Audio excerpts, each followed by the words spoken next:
Hi friends, welcome to our Read Aloud for today. We are going to be continuing with our book, Day of the Dragon King. We are on book number 14 of our favorite Magic Treehouse series. We are also on chapter 7 of our book, which is the burning of the books. So if you guys remember, think for a second, what has happened so far in our books? Where did we leave off?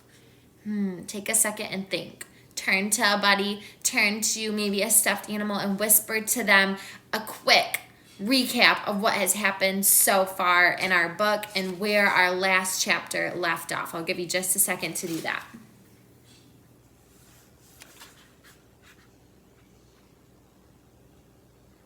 Okay, friends, so if you remember, we left off, they had just made it over the bridge. Remember, they're with the scholar who is disguised as the farmer. A scholar, remember, is somebody who studies lots and lots of books, kind of like you guys. You guys are scholars too. You study lots and lots of books. But this scholar was with them, and they went over the bridge, right? They're in the courtyard, and they saw smoke. So that is where we are picking up on chapter 7, the burning of the books. Also, do you remember who Jack spotted right at the end of the chapter? The Dragon King. Oh, I'm nervous. Okay. The Dragon King watched the bonfire as it blazed up towards the sky. Around the fire, the air was thick and wavy. Bamboo books were stacked beside the fire, waiting to be burned. "Hurry," said the scholar. They jumped down from the cart and joined the crowd by the bonfire. The Dragon King shouted to the soldiers. They began throwing the books into the fire. The bamboo crackled as it burned. "Stop!" cried Annie. Jack grabbed her. "Quiet," he said. Annie pulled away. "Stop!" she shouted again, but her voice was lost in the noise of the roaring fire. "There's your story," said the scholar. He pointed to a bamboo book that had fallen off of a waiting stack. "I'll get it," said Annie. She dashed over to the book.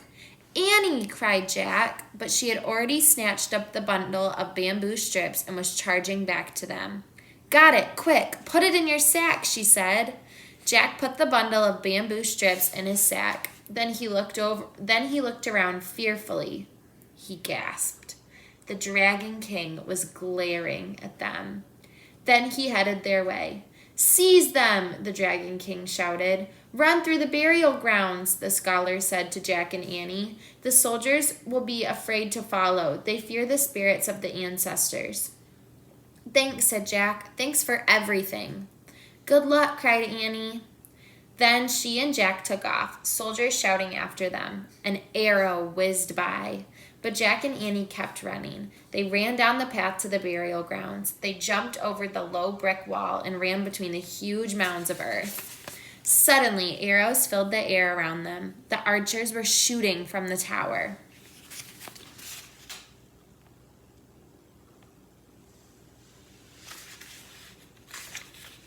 "Look!" cried Jack. There was a doorway in one of the mounds. Jack and Annie ducked inside. They were in a long hall with lit oil lamps. "It's so quiet," said Annie. She walked down the passageway. "Hey, there's some steps here." "Don't go any farther," said Jack. "Why not?" said Annie. "We don't know what's down there," said Jack. "This is a burial tomb, remember? It's creepy." "Let's just take a quick look," said Annie. "Maybe it's the way out of here." Jack took a deep breath. "You might be right," he said. "Okay, but go slow." He didn't want to stumble upon a dead body. Annie started down the steep steps. Jack followed. The lamps lit their way as they kept going down and down. Finally, they reached the bottom. Jack blinked. Even though oil lamps glowed everywhere, it was hard to see at first. When Jack's eyes got used to the strange light, his heart nearly stopped. "Oh man," he breathed. They were in a room filled with soldiers, thousands of them. Chapter 8, the tomb. Jack and Annie stood frozen. The silent soldiers did too. Finally, Annie spoke. "They're fake," she said. Fake? Whispered Jack. They're not real, she said. They look real, said Jack. Annie walked towards the front row of soldiers. Jack held his breath. Annie pulled the soldier's nose. Fake, she said. Oh, brother, said Jack. He walked over to the soldier and touched his painted face. It was hard as stone. It's amazing, said Jack. Annie nodded. It's like a museum. She walked down a row between two lines of soldiers. Wait, this is spooky, said Jack. What is this place? He put down his sack and pulled out the china book. He found a picture of the frozen army and read aloud. The Dragon King had 7,000 life-size clay figures made for his burial tomb. The clay was baked and painted. The Dragon King hoped that the clay army would protect him after he died. It's like the pyramid in ancient Egypt, said Jack. Remember? The queen was buried with a boat and lots of things to take to the afterlife, he said as he looked around. Annie? I'm here, she called. She was far down another row. Come back here, yelled Jack. No, you come here, said Annie. It's so cool. All of their faces are different. Jack threw the book into his sack. Then he hurried down the road to Annie. Look, she said. Just look. In the flickering lamplight, they wandered down the rows of soldiers. No two soldiers had the same nose, the same eyes, or the same mouth. Oh, man. No wonder so many people had to work on this tomb, said Jack. They really did a good job, said Annie. Yeah, said Jack. They were kneeling archers and foot soldiers dressed in red and black armor. They were real bronze swords, daggers, axes, spears, bows, and arrows. There were even life-size wooden chariots with horses. The horses looked completely real. They were different colors with white teeth and red tongues. I have to take some notes about all of this, said Jack. He pulled out his notebook and pencil. Then kneeling on the brick floor, he wrote, No two faces the same, not even the horses. Jack, said Annie.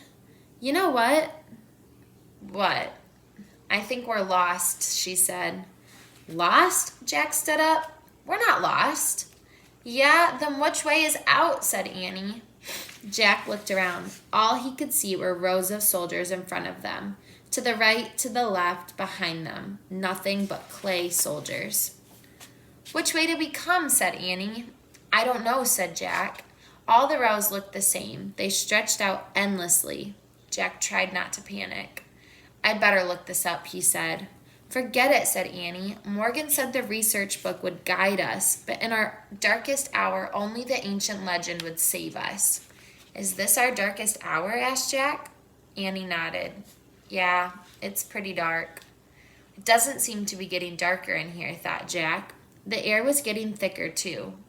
It does seem to be getting darker in here, thought Jack. The air was getting thicker, too. It seemed harder to breathe. Let's ask for help, said Jack. He reached into the sack and pulled out the bamboo book.